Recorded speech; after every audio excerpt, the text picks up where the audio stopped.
right, so open segment time. Let's just discuss some things here. Obviously, this weekend we had a great race, Martinsville, Virginia. Well, all right, was it a great race? Did everybody enjoy it? Yes, enjoyed it.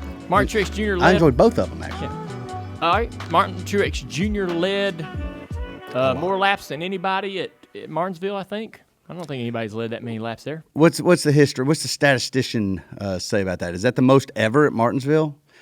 I think so. I think he topped what Brad Keselowski did previously. Okay. Anyhow, man led a lot of laps. Let's just give it to him. Even with that said, I mean, it's a pretty entertaining race. Even though one guy led so many laps, a lot going on, a lot of great battles for position throughout the day, and culminated with some arguments and pushing and shoving in the pits after the race. And I didn't see that coming. I was You didn't? No. I mean, what happened on the racetrack wasn't great, especially for Joey. Denny got, kind of gassed it up and squeezed him into the fence off turn 4. But it's not uncommon to see that during a race at Martinsville, and it kind of happens. I guess the fact that it, happened to Joey and he's in the playoffs and he felt like he got done wrong and so much was at stake and so much was to be lost, it got under his skin a little bit more than normal. But if that had happened at Martinsville maybe earlier in the season, I don't think Joey would have went down there and talked to Denny. But he goes down there to talk to Denny, and he said that Denny is really arrogant, which at times he comes across as a bit on the arrogant side. He has told us on this very podcast that he's probably one of the most understood drivers out there. Misunderstood. Yeah. I'm sorry. And and I agree with that. I mean, I sometimes, don't know how to take Denny, but one day he's super friendly, and the next very kind of cold and standoffish. But that's who he is, and you just kind of get used to it, I guess. But he said he didn't have a good resting face, so it just looks like he's always mad. Yes, that's right. So. But I don't buy that. I just feel like, whatever your face is what you are, what you really are, right? Right. No, we understand you well, Denny. You are what your face says you are. That's what I think. But anyhow, if you're going up to Denny for an apology, you're always going to probably be a little disappointed with what you get. If you're expecting an apology, right? Yeah. I mean, if your expectations are that high, you will be disappointed, yeah. Right? And Denny even said over the radio to somebody, I forget, I think it was his teammate Brad Keselowski. He said, if he thinks I'm playing games, he's mistaken. He must not know me real well. He said that on the radio during the races. They were having a little bit of a battle between him and Brad. So Denny was in I think Denny going into Martinsville was in a mood. Feeling some way, and I think he thought he was going to go there and win that race. He'd been really pinpointing that event, and things maybe weren't going quite the way he wanted, so he felt like he needed to get a little more aggressive. But anyways, hey, Joey went down there. They were talking. I really wish I knew what was being said back and forth, because at one point toward the end, right before Joey pushed or shoved or whatever you want to call that move, hard pat. Right, yeah, hard pat. Heavy petting.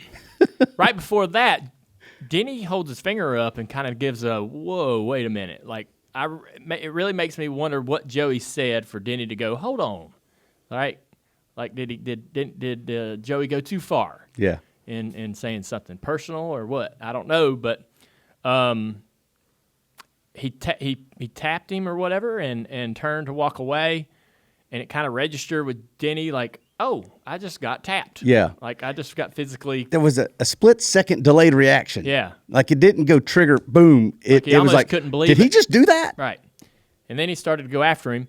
And I think it might have been the tire guy for Joey's team, grabbed Denny by the back of the jersey or uniform, horse-collared him to the ground. Bad scene.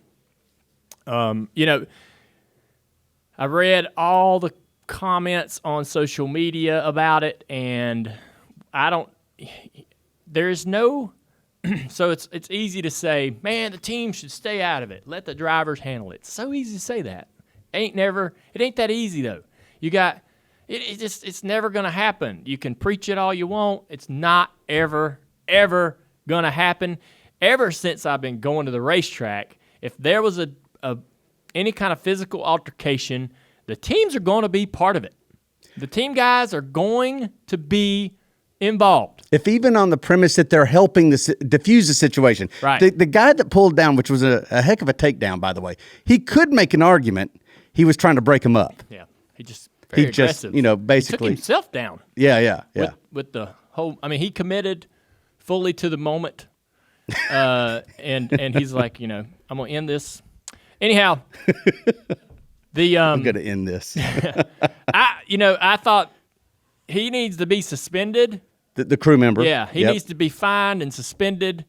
If you're going to get involved, you got to be able to handle the repercussions. If things were to get too violent or physical with the drivers, they too would be suspended. So I think the crew members have to be held accountable in the same regard.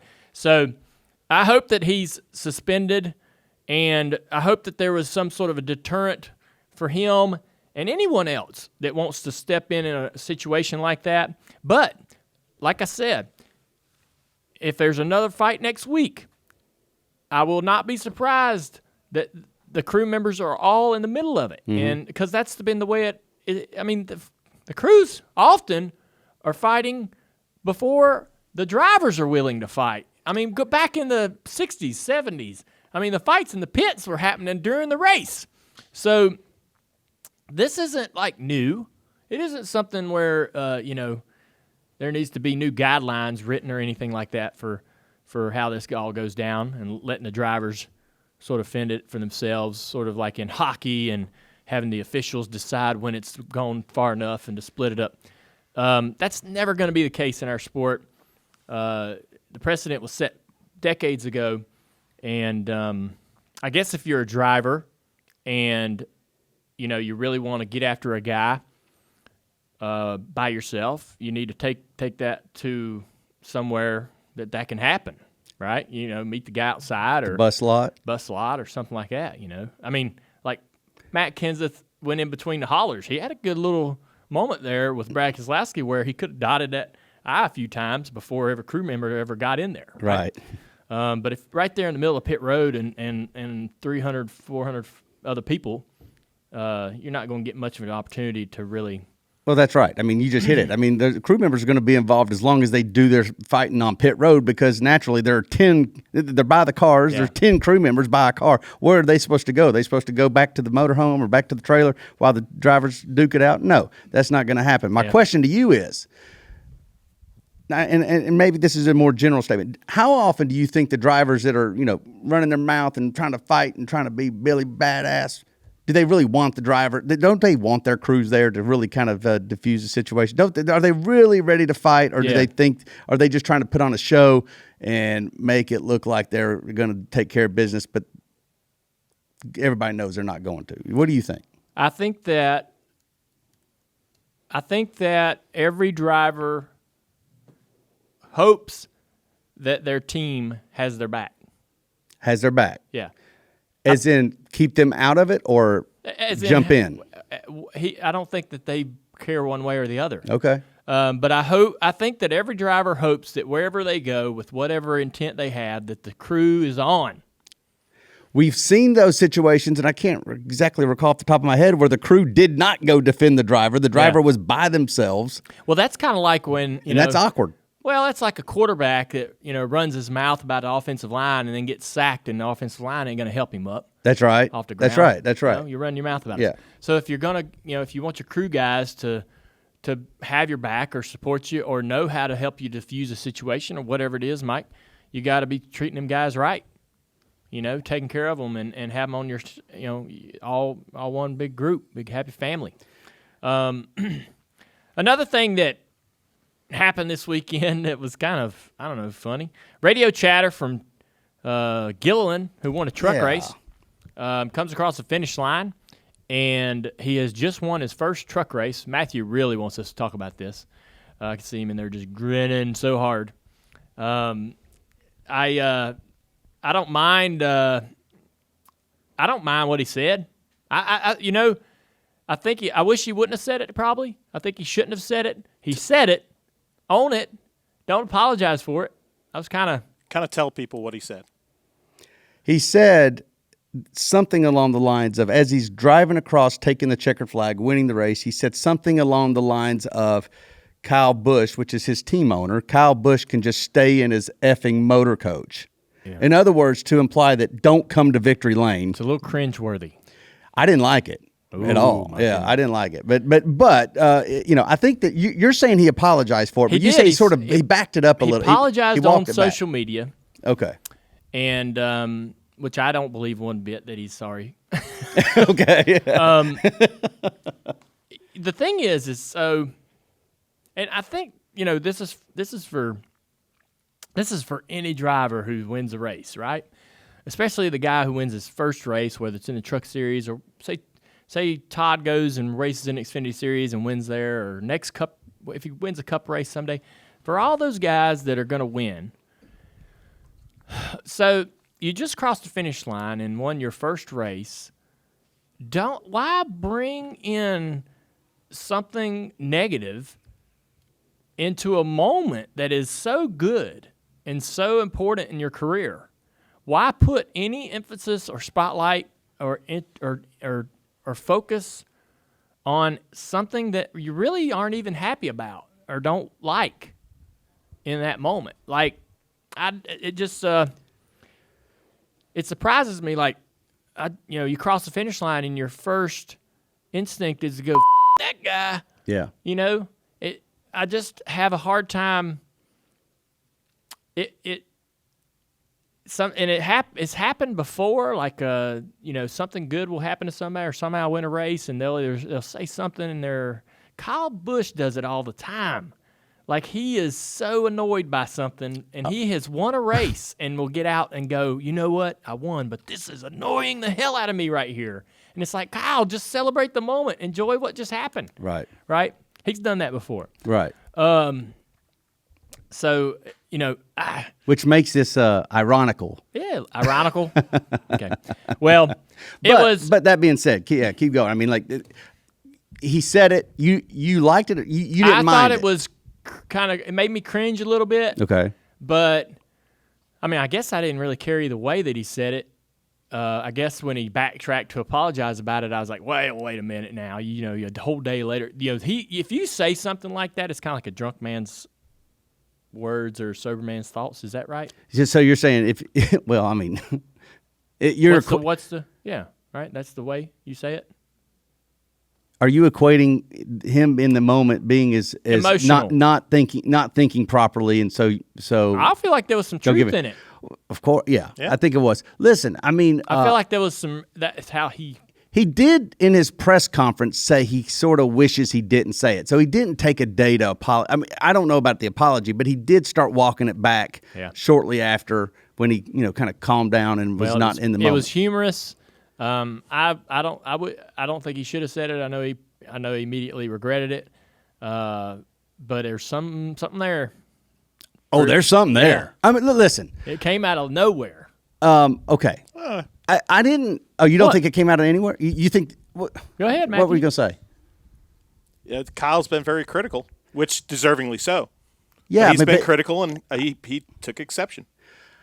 I got it. Right or wrong. I'm not, and this is not to say that Kyle Busch was right in the way he handled it, because everybody knows drivers are way more sensitive and emotional than they think they are, including Kyle Busch, I might add. But if anybody ought to know that, it's Kyle. All right. That being said, I didn't like it because I don't think that's the way you ever talk about your boss. Exactly. Even if you don't like them, even if there's some pent up stuff, most people have some baggage that they could always say. You could have during your career, at DEI. What if every time you took a checker flag, you went out and threw out some old baggage from years ago when you were a kid? Hey, I got your homework, here's that cereal bowl you wanted me to take to the dish or take to the sink. I mean, like, you don't do that. Look, your boss is your boss. And for me, I think you hit it on the head. Why taint the situation? Yes, he did. Absolutely. And now, I mean, does your potential bosses in the future not have this in their mind when you're thinking, okay, I got Todd Gilliland and I got 3 other options here. Does it come up? Who knows? Maybe it doesn't. Maybe his driving talent speaks for itself. But I don't like when you disrespect your boss.